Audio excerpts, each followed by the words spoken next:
Atrai ngalong tang unong way akani kaperthai abang ajngai nabe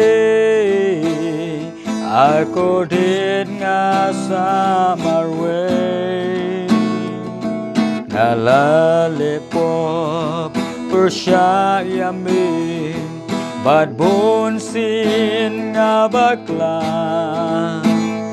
uyalam yang atrai dakti isnay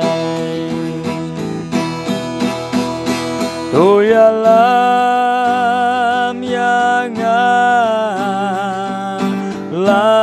yang aku pa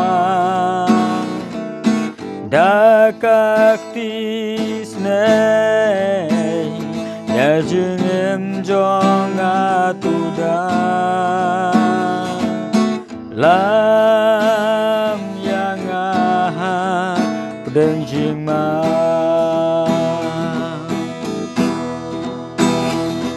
nyala pejngai nami kutrai kumukun sarong auriang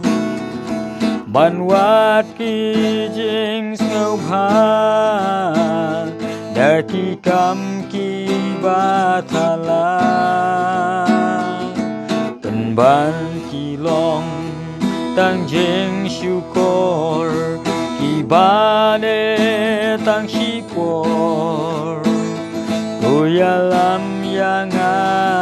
atrai dakti snai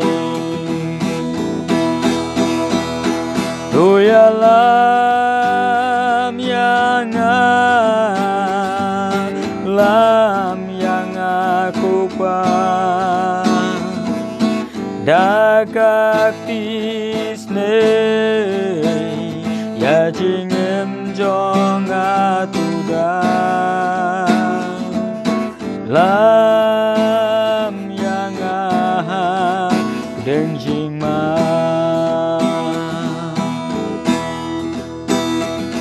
natips kembang bilong ublay ubadab jingisnay awadino yang kad bangaim hapirtay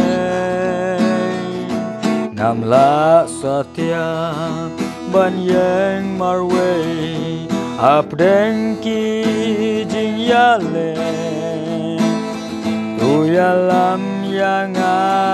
atrai dakti snai uyalam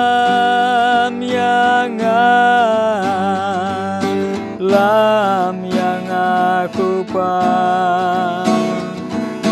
dakti snai ya jingem jong atuda lam yang deng jingma uyalam yang aku pa dakti snai ya jingem jong atuda lam yang deng